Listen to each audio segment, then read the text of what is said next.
In brightest day, In brightest night, no Determined to beat you at this game. my sight. Let those who worship evil's light beware my power. green lantern. Listen. Hopes and dreams travel with you. Listen to come aboard. Bien le bonjour les zincs, c'est Oz et aujourd'hui on se retrouve pour parler de Superman Chronicles, l'année 88 les petits gars, disponible en 3 volumes chez Urban Comics. Voici le premier, avec un dessin qui a été retenu pour la couverture que je trouve pas forcément des plus engageants. J'aurais pu mieux choisir, enfin bref. 448 pages, 40 balles les petits gars. Le volume 2 ici, pareil, même combat, 448 pages aussi. 40 €. Pour le coup, je préfère largement cette cover. Là, ça me donne envie d'aller voir ce qu'il y a à l'intérieur. De tout péter, là, comme fait Superman sur la cover. Bam! Et enfin, le volume 3 qui est sorti il n'y a pas longtemps, il y a un mois à peu près, au mois de janvier 2025. Avec un Clark Kent sur la cover. Par contre, là, il n'y a pas marqué ni le volume, ni l'année. Qu'est-ce que c'est que ce travail Urban, là? Sans déconner. Pourquoi c'est marqué sur les autres et pas sur celui-là? Moi, ça me dérange, en fait, tu vois. Voilà, il a un petit peu craqué. Alors, je l'aurais pas acheté normalement. Le truc, c'est que en allant chez Momi Comics, pour la petite anecdote, il y avait celui-ci d'exposé. Il était en très bonne qualité, si ce n'est la petite craquure ici. Craquure. Je sais pas, je sais rien. Bon, bref, c'est défoncé ici. Et du coup, j'ai demandé au vendeur de m'en commander un neuf. Il a essayé et les trucs étaient en rupture. Voilà. Les trucs étaient en rupture et il n'a pas su m'expliquer pourquoi, parce que de la part d'Urban Comics, il n'y avait pas de message en fait, il n'y avait pas d'explication. C'est juste que c'était en rupture, il n'y avait plus moyen de se procurer Superman Chronicles. Et moi je me suis dit, c'est quand même le volume 3 de la deuxième année, donc le tirage a dû être très faible. Donc je ne vais pas prendre le risque et tant pis pour la craquure, je sais pas. Tant pis, on va quand même se le prendre parce que je serais baisé si j'arrivais pas à le trouver quoi. Parce qu'en plus de ça, tu sais, t'as les frises là sur les dos. Donc on va essayer de vous leur montrer à l'écran. Tac, tac, tac. Et tac, putain, c'est relou à manipuler ça dans la bagnole. Voilà, bim. Donc t'imagines bien qu'il te manque un bout de cap ou quoi, bah ça fait chier quoi. Moi ça me rendrait malade. Donc du coup j'ai pas pris le risque et je me suis procuré le tome 3 dans cet état. Hormis ça, ça va, c'est nickel. Bon, par contre. Le signet qui est déjà à moitié effiloché, là, regarde-moi ça, qu'est-ce que c'est que ce délire là? Ici au bout, même ici, tu vois qu'il commence à partir en lambeaux le bordel. Pour la petite anecdote, j'avais acheté une Bible en 2013 avec un signet à l'intérieur, pareil. Et le truc, je l'ai regardé l'autre fois, il est nickel. Il n'a pas bougé. Tu vois, ça c'est un bouquin qui a un mois, le truc qui se barre déjà en lambeaux. Enfin bref. Donc voilà. J'ai déjà fait 2 vidéos pour parler des 3 volumes de l'année 87. Je vous y retourne si vous ne les avez pas vus. J'ai pas envie de me répéter. Il faut savoir qu'il y a beaucoup de critiques qui ont été émises sur ces 3 volumes, sur cette année 87, qui sont valables aussi pour l'année 88. Grosso modo, on est exactement sur le même travail. John Byrne pour l'artiste principal. Faut savoir qu'il y a 3 séries comme dans l'année 87. On a Action Comics qui est la série phare de Superman depuis 1938. On a la toute première série Superman, celle qui date de 1938, qui pour le coup a été rebaptisée Adventures of Superman, mais dont on a quand même conservé la numérotation originale. Donc là on est en 88, on en est rendu à un peu plus de 400 numéros. Elle avait été scénarisée en 87 par Marv Wolfman et dessinée par Jerry Ordway. Et là en 88, Marv Wolfman cède sa place pour, roulement de tambour, John Byrne. Encore et toujours lui. Et John Byrne, donc c'est l'artiste phare un petit peu de cette série Superman Chronicles, puisque lui, il s'occupe du dessin et du scénario de la nouvelle série Superman, celle qui a été reboot au numéro 1 en 87 après Man of Steel. Et bah du coup maintenant il scénarise aussi Adventures of Superman. Donc le mec a énormément de pain sur la planche. Donc voilà, très peu de modifications par rapport à l'année 87, si ce n'est le départ de Marv Wolfman et puis le départ à venir de John Byrne qui quitte brusquement la série en plein milieu dans le volume 3. Il y a un moment donné tu lis du John Byrne et à un moment donné tu n'en lis plus parce qu'en fait il a foutu le camp. Et tout ceci est parfaitement expliqué par Robert Greenberger. Je rappelle qu'il y a un énorme... Oui, parce que si la qualité n'est pas au rendez-vous en termes de fabrication pure, on ne pourra pas enlever à Urban qu'au niveau de l'édito, c'est toujours parfait. C'est du sans faute. C'est du sans faute. On a évidemment toutes les covers des épisodes. Bon, ça c'est le minimum syndical, me direz-vous. Mais on a beaucoup d'interviews donc de Robert Greenberger qui était éditeur en chef de DC dans les années 90, peut-être même fin 80-90, j'ai pas forcément les dates. Je sais que Robert Greenberger, c'est un grand monsieur du comics parce que c'est lui qui a édité The Atlantis Chronicles. Voilà, j'ai réussi à le caser, tu vois, j'arrive toujours à caser Atlantis Chronicles. C'est mon point Godwin à moi en fait. Et là évidemment, je suis en train de chercher le truc et je vais pas le trouver. Ah voilà. Donc tu as des petites anecdotes comme ça sur la création de certains personnages, comme ici Silver Banshee, qui est un personnage propre à John Byrne, puisqu'il a été créé au tout début de la série. Superman, on a des fiches de perso, ça j'aime beaucoup. Il y a un côté un peu carte à collectionner, carte Pokémon, tu sais, avec les mensurations, les super pouvoirs, les capacités, les machins, petite biographie, fiche d'identité. Moi j'aime beaucoup, je suis très friand de ce genre de contenu. Donc gros travail une fois de plus au niveau de l'édito. J'ai même trouvé qu'il y avait peut-être plus d'édito sur l'année 88 que sur l'année 87. Après je me trompe peut-être, c'est juste que là j'avais l'impression d'en lire beaucoup plus, quoi. Moi personnellement ça ne me dérange pas. Même si ça fait énormément d'informations d'un coup. Et j'imagine que d'ici 2 semaines j'en aurais retenu finalement qu'un dixième de tout ça, quoi. Mais voilà, c'est toujours bon à prendre. Quand je pense qu'on pourrait avoir ça sur Aquaman, bordel de merde, ça serait absolument incroyable. Donc voilà. Alors, pour résumer ce que j'avais pensé de 87. John Byrne, pour moi, c'est quelqu'un qui maîtrise parfaitement le décor. Son superverse, c'est celui personnellement que j'ai envie de voir. C'est même d'ailleurs celui que je conseillerais à un nouveau venu. Quelqu'un qui n'a jamais lu du Superman, ni même vu du Superman, quelqu'un qui souhaiterait découvrir cet univers, je dirigerais vers la mini-série introductive Man of Steel de John Byrne. Et puis le début de la série, en fait je lui conseillerais à ce novice d'aller sur 1987 volume 1. Parce qu'à partir du volume 2, commençait à avoir des choses qui me dérangeaient un petit peu, personnellement. Je rappelle que tout ceci est un avis personnel, ça n'engage que moi. Le délire de John Byrne à vouloir fricoter avec le multivers et avec des choses qui s'étaient déroulées avant le reboot Crisis on Infinite Earths. Voilà. Là on est censé être sur une nouvelle timeline, sur un reboot, reconstruire un univers de zéro, et quand on commence à draguer la Légion des super-héros et Superboy qui sont des éléments pré-Crisis, non. Ou alors si tu le fais, fais-le bien plus tard, mais fais-le pas dès la première année de ta nouvelle série, quoi. C'est un peu trop tôt en fait.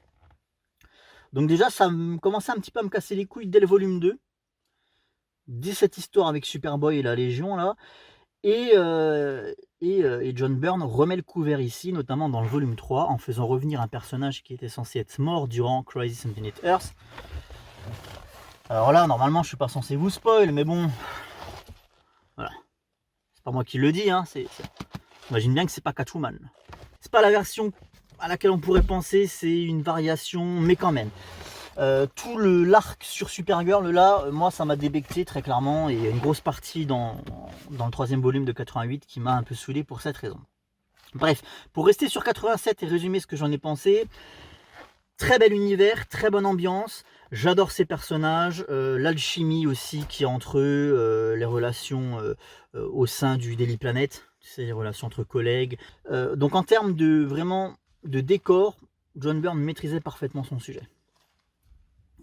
Tous les personnages étaient là, il en créait de nouveaux pour l'occasion, comme Rampage, comme Silver Banshee, donc pourquoi pas. Son Lex Luthor, incroyable.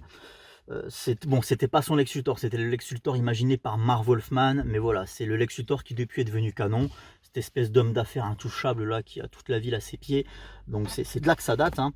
Et enfin voilà, moi là-dessus j'ai rien à redire. Par contre, ce que je reprochais à John Byrne, c'est au final de pas... en fait, sa série ne décollait pas. Sa série, à aucun moment, ne parvenait à trouver un véritable souffle épique.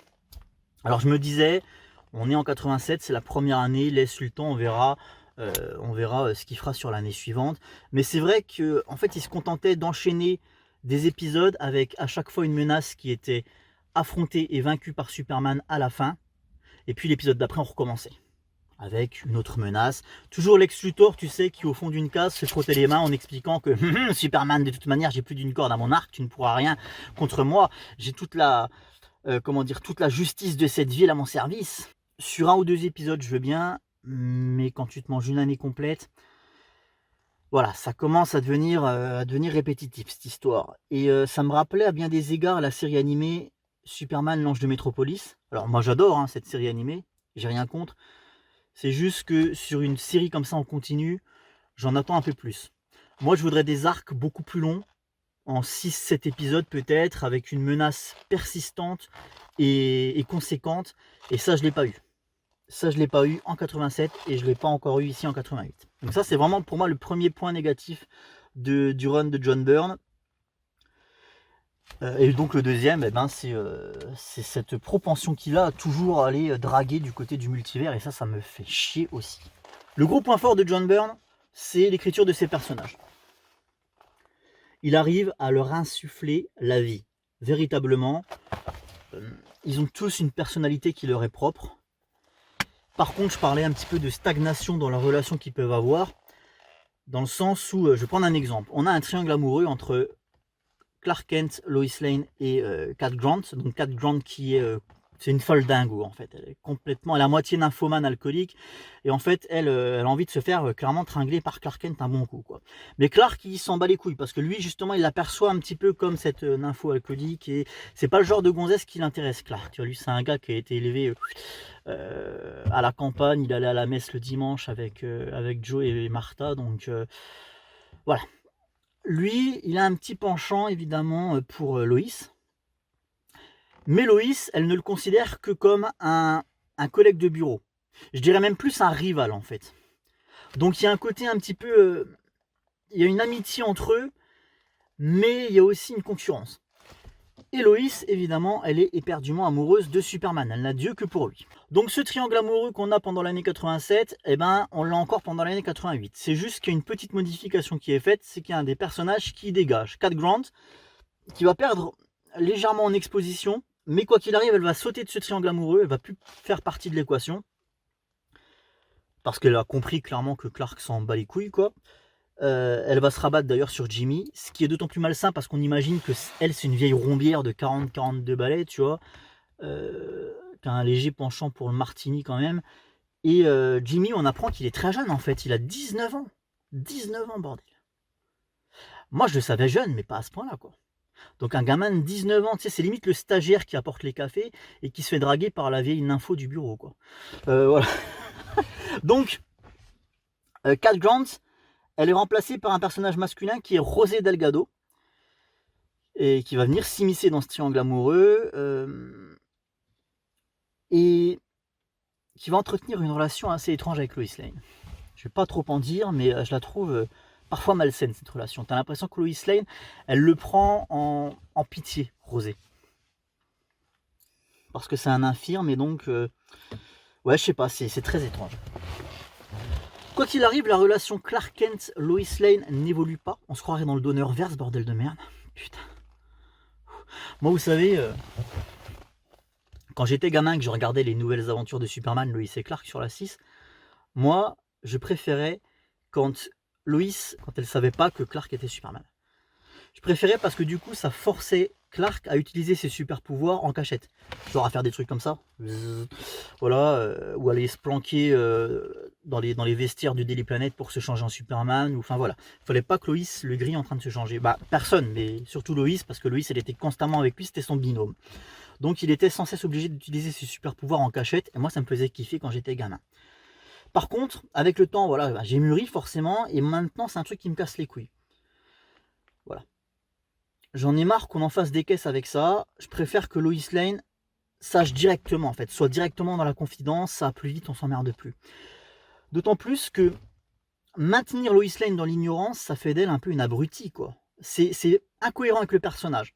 On est censé être sur la meilleure journaliste du monde, en tout cas la meilleure journaliste de son époque, quelqu'un d'extrêmement perspicace, Et c'est quand même le seul personnage qui a sous les yeux Superman et Clark Kent quasiment H24. Clark Kent parce que c'est son collègue de bureau. Et je pense que de tous les civils, c'est elle qui a le plus vu Superman. Surtout qu'elle lui roule des grosses pelles. Hein. Donc il y a un moment donné, en fait, elle l'a vu sous tous les angles. Elle l'a vu de manière très proche. Donc si elle n'arrive pas à faire le rapprochement, bah, ça décrédibilise un petit peu le personnage et le côté, justement, comme j'expliquais, perspicace. À quel moment je suis censé croire que elle est si intelligente que ça? Elle est si fuitée que ça. D'autant plus qu'à un moment donné, dans l'année 88, là, elle tombe dans un panneau, la meuf. On arrive à lui faire croire qu'en fait... Non, mais en fait, Superman, c'est bien un extraterrestre qui est tombé dans un champ de maïs quand il était petit. Il a été élevé par les Kent, mais il y avait déjà Clark Kent au sein du foyer. Il existait déjà le petit Clark Kent. Donc en fait, Lois, elle se persuade que du coup, Superman, c'est le demi-frère adopté de Clark. Et la meuf, elle tombe dans le panneau. Tu sais, c'est comme dans le bas de verse. Pour moi, James Gordon, il est censé savoir que Batman et Bruce Wayne sont toutes les mêmes personnes. James Gordon, c'est le meilleur inspecteur de son époque. Je sais pas, le gars, il a fait le lien, quoi, directement, tu vois. Si Tim Drake le fait, bordel, James Gordon, évidemment qu'il l'a fait dès sa première rencontre avec Batman. Donc voilà, ça c'est des choses qui nuisent un petit peu à la crédibilité de certains persos, notamment Lois. Mais quoi qu'il arrive, hormis ça, vraiment, les personnages, c'est la grande force de John Byrne. Les dessins aussi. Hein. John Byrne, c'est intemporel pour moi. Dire ça ne vieillit pas. Alors oui, il y a un côté un peu kitschouille parce que c'est les années 80, donc la colorisation, le découpage qui est très classique, mais au moins c'est vachement lisible. Puis on s'ennuie pas, quoi. Je veux dire, vous voyez, ça varie quand même de page en page. Il arrive à prêter de vrais traits caractéristiques à ses persos, comme par exemple ici Lex Luthor, regardez-moi à quel point il est sournois et perfide avec ses épais sourcils, là, ce Lex Luthor. Et son Clark, avec la mâchoire bien carrée, là, il est sûr de lui, il est fier, il a le regard perçant. Enfin, pour moi, John Byrne, les dessins, c'est masterclass. C'est hyper dynamique, donc tu te régales. Donc dans l'ensemble, c'est bon. Mais, dans l'année 88, une fois de plus, on souffre de ce manque d'épique, en fait. Voilà. Il y a quasiment 1300 pages sur les 3 volumes, et à aucun moment, j'ai eu l'impression d'avoir un Superman vraiment en danger, avec une menace dont il faudrait au moins 4 ou 5 issues pour en venir à bout.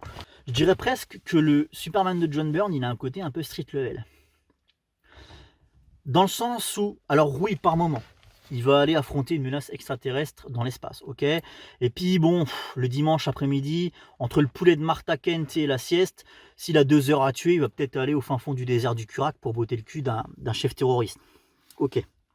Hormis ça, plus de 90% des intrigues se déroulent à Metropolis et n'impactent que la population de Metropolis seule.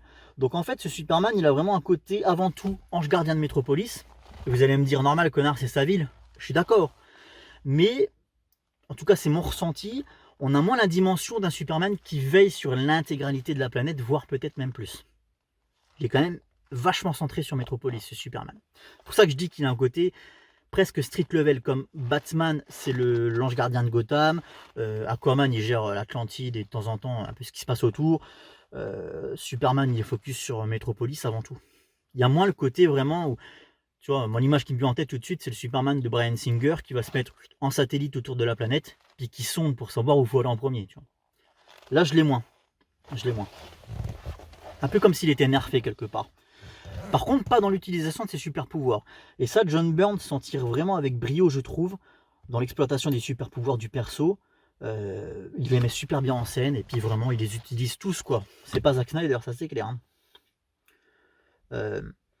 Des fois, il y a des cumuls des mondes, hein, dans le genre où tu as le personnage qui utilise sa vision télescopique par-dessus sa vision à rayon X, comme ça il peut regarder à travers un mur pour aller voir plusieurs dizaines de kilomètres, et hop, un petit coup de thermovision quand même pour cramer le cul du mec en face. Bon, la différence primordiale qu'il y a entre l'année 88 et l'année 87, les petits gars, c'est l'ajout de 3 mini-séries. En 88, on fête évidemment les 50 ans du personnage et donc DC a décidé de nous gratifier pour l'occasion de 3 mini-séries en 4 épisodes chacune qui s'appellent World of et qui sont toutes à l'ouverture des bouquins. On a ici dans le tome 1 World of Krypton. Hop, donc je vais vous montrer ça. Voilà. Scénarisé par John Byrne, dessiné par Mike Mignola. Dans le volume 2, on a World of Smallville, scénarisé par John Byrne et dessiné par, j'ai un doute, Kurt Schaffenberger. Et enfin, dans le tome 3, World of Metropolis. Et là, pour le coup, c'est Will Mortimer au dessin. Alors, ça, c'était mon coup de cœur, ces 3 mini-séries, qui vont venir clairement étoffer le lore du Superverse. Désolé pour cette interruption, j'étais obligé de m'éloigner un petit peu, parce que le voisin commençait à foutre un maximum de bordel. Donc là, je suis dans les champs, on devrait être tranquille. La première mini-série, c'est World of Krypton, hop, celle du volume 1. Et forcément, comme son nom l'indique, c'est celle qui va être le plus axée science-fiction. Ça se passe il y a des dizaines de milliers d'années, quelque chose comme ça. On n'en sait rien, on s'en fout. Sur Krypton, quoi qu'il arrive, c'était dans un passé très lointain, bien avant la naissance de Kal, bien avant la naissance de Jor, bien avant même la naissance de Seg-El, qui est le grand-père de Kal. Voilà, donc là, à cette époque, tout allait bien sur Krypton. Les gens, tu vois, ils faisaient des trucs le samedi après-midi, là, hyper cool, ils chevauchaient des espèces d'espadons volants, c'est pas trop ce que c'est. Enfin bref, ils draguaient les gonzesses comme ça. Voilà. Les gonzesses étaient fraîches d'ailleurs, donc tout allait bien sur Krypton. Et chaque individu, chaque kryptonien avait droit à 3 clones, qui étaient tous stockés dans des hangars qu'on imagine immenses, hein, je te parle pas du dépôt-vente Conforama. Voilà. En fait, tu as droit à 3 clones en tant que kryptonien qui te servent de banque d'organes, parce que ce sont des êtres qui ne sont pas doués de conscience, c'est juste des banques d'organes. Si un jour tu as un rein qui part en couille, tu vas piocher sur ton clone, hop, et puis en avant Guingamp. Et donc du coup, les kryptoniens ont réussi à prolonger leur espérance de vie de manière extrêmement efficace, quoi. Là, on parle de milliers d'années pour certains. Et puis, un jour pas comme un autre, est née une idéologie. Et comme avec toute idéologie, ça commence par des tweets un peu sulfureux et puis ça finit par des guerres civiles, quoi. Voilà. Il y a eu un mouvement qui a été créé qui s'appelait le clonisme et ce sont des gens qui ont pris parti pour les clones et qui ont estimé que les clones méritaient de vivre comme n'importe quel être vivant en fait. Qu'on devait arrêter de s'en servir comme juste des banques d'organes. Forcément, ça plaisait pas aux kryptoniens les plus tradis, on va dire. Et donc, bah voilà, il y a eu clairement 2 camps qui se sont opposés l'un à l'autre. Et puis ça a fini dans un règlement de compte, enfin dans un bain de sang des plus total, quoi. Donc voilà, ça c'était bien avant la destruction de Krypton. Et puis petit à petit, dans cette mini-série, on va remonter dans le temps et on va arriver jusqu'à Seg-El, qui est le grand-père donc de Kal. Je crois que la mini-série Krypton parlait de Seg-El, justement. On va apprendre aussi comment les parents de Kal-El, même ici on vient me faire chier, même ici on vient me casser les couilles, on va apprendre comment les grands-parents de Kal-El se sont rencontrés, et on voit que Zack Snyder a beaucoup emprunté à cette mythologie là pour faire son film Man of Steel, justement, puisque eh bien on apprend que Kal en fait c'est le seul bébé entre guillemets naturel en fait de Krypton à ce moment là. Ah, j'ai cru que le mec venait se garer là. Mais en fait, là, je suis dans les champs, pour vous donner un contexte quand même. Je suis dans les champs un dimanche après-midi. Mais vraiment dans les champs, au milieu de nulle part. Il y a une bagnole qui est passée. Et le mec, j'ai cru qu'il allait venir se garer à côté de moi. Mais c'est un truc de fou, quoi, tu vois. Je suis même pas sur un parking, je suis dans l'herbe. Hein. Il m'a dit, il cherche la merde, lui, en fait. Tu vois. Bon. Non, c'est bon, il s'est barré. Bon. Non, mais ça me stresse parce que moi, je suis en train de me concentrer sur ce que j'ai à dire, bordel de merde. Et là, il y a des mecs qui viennent faire des guignols autour de moi, bordel. Foutez-moi la paix, putain, si on peut plus être tranquille au fin fond de la Bourgogne. Kal-El, c'est pour cette raison que son père, il l'a envoyé sur la planète Terre. C'est parce que il allait être perméable au... Comment on appelle ça? Aux sentiments de l'homme, aux sentiments humains, comme l'amour, la passion, l'amitié, etc., etc. parce qu'il n'existait plus ces sentiments sur Krypton. C'est devenu une société ultra artificielle. D'ailleurs, les bébés, les nouveau-nés étaient créés de manière extrêmement artificielle, sauf Kal-El qui est le fruit pour le coup, et c'est le seul d'une union sincère et amoureuse et passionnée. Voilà. Donc, Zack Snyder a beaucoup emprunté à cette mythologie, et ça c'est très cool parce qu'on en apprend du coup plus sur le personnage qui nous intéresse, quoi. On sait pourquoi, eh bien, Kal-El, il est aussi devenu cet être si bon en tant que Superman. Alors évidemment, c'est aussi l'apprentissage de la vie à la ferme et puis l'éducation qu'il a reçue des Kent, hein, évidemment. Mais avant cela, il veut quand même aussi le fait que, eh bien, ses parents s'aimaient. Et donc lui, forcément, il était beaucoup plus réceptif à l'amour que lui ont inculqué ses parents adoptifs. Donc en fait, c'est un complément d'éléments qui ont contribué à faire Superman cet homme si bon. Donc cette première série World of Krypton est très très bien, très très cool. C'est le dessin de Mike Mignola qui conserve pour le coup exactement la même direction artistique que John Byrne dans la mini-série Man of Steel. On reconnaît parfaitement son Jor-El, voilà, ils ont les mêmes accoutrements ridicules. Mais voilà, c'est bien Jor-El et Lara-El qu'on avait dans Lara Lorvan qu'on avait dans la mini-série de John Byrne. Vous allez me dire, normal connard, c'est la même timeline, certes, mais vu que c'est pas le même dessinateur, on aurait pu avoir quelque chose de sensiblement différent, mais ce n'est pas le cas. Ensuite, on a dans le volume 2 la mini-série Bam Bam World of Smallville. Celle-là est ma préférée. Donc là, une fois de plus, on plonge dans le passé, celui des Kent. On est pendant la Deuxième Guerre mondiale, Jonathan est envoyé au front en Europe, au moment même où il commençait à conclure avec Martha, donc ça le fait chier. Et donc du coup, Martha, elle est un peu laissée toute seule à Smallville. Et un jour, elle va apprendre que son bien-aimé ne reviendra pas. Il est porté disparu et probablement mort pendant le combat. Donc du coup, elle va se mettre en couple avec un homme riche et influent dans le coin. Alors calme-toi, c'est pas Jeff Bezos, hein, c'est juste l'épicier du quartier, quoi. Mais voilà, c'est l'homme le plus riche à Smallville. Et le mec, il se met bien et donc il va la mettre bien. Sauf que le Jojo, le Kekent, eh ben, il va revenir du front comme un héros. Voilà. Comme dans les films américains avec son petit béret, là, beau gosse. Et il va retrouver sa chère et tendre, mais le problème c'est qu'elle a refait sa vie. Alors heureusement, elle n'est pas encore daronne. Donc rien n'est joué. Heureusement pour toi. Mais il va falloir la reconquérir. Et ça tombe bien parce que, enfin voilà, je ne vais pas trop vous en dire. C'est génial, vraiment, d'en apprendre plus comme ça sur les Kent, parce que moi j'avais jamais rien lu vraiment à proprement parler sur Jonathan et Martha. Et là pour le coup, eh bien, on vient approfondir tout ce côté-là. Donc c'est très très cool. Pareil, c'est une mine d'informations et ça permet une fois de plus de bien comprendre dans quel environnement familial a été élevé Superman. Donc c'est vachement important. Et puis ce retour dans le passé, voilà, les années 50, 40, comme ça, moi je trouve ça très cool. Vraiment au niveau de l'ambiance, c'est un gros travail de fait aussi. Donc vraiment je le conseille. Pour moi c'était la meilleure des 3 mini-séries. Que dire sur World of Smallville?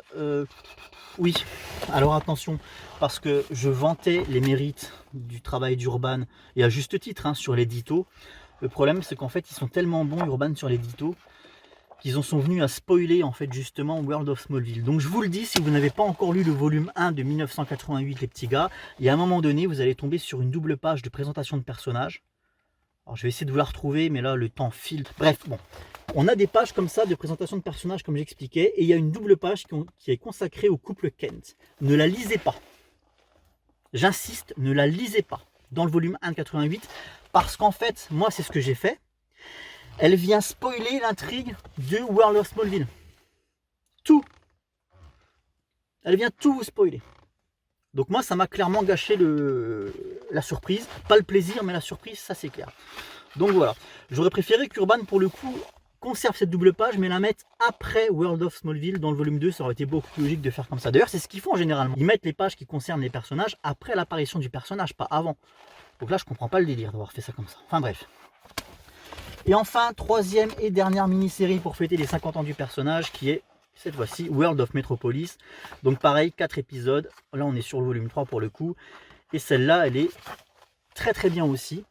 4 épisodes, un consacré au premier pas de Clark Kent quand il arrive à Metropolis, quand il a quitté Smallville pour Metropolis. Voilà les premiers petits boulots qu'il a fait. On apprend qu'il a eu une relation pas spécialement sérieuse, mais il a quand même eu une relation, un flirt avec un personnage dont j'ignorais complètement l'existence. On a un épisode qui est consacré au passé de Loïs. Celui-ci m'a passionné. On apprend comment cette jeune fille, cette adolescente même, était déjà dès son plus jeune âge quelqu'un d'intrépide. Voilà. Forcément, c'est dû à l'éducation militaire qu'elle a reçue de la part de Sam.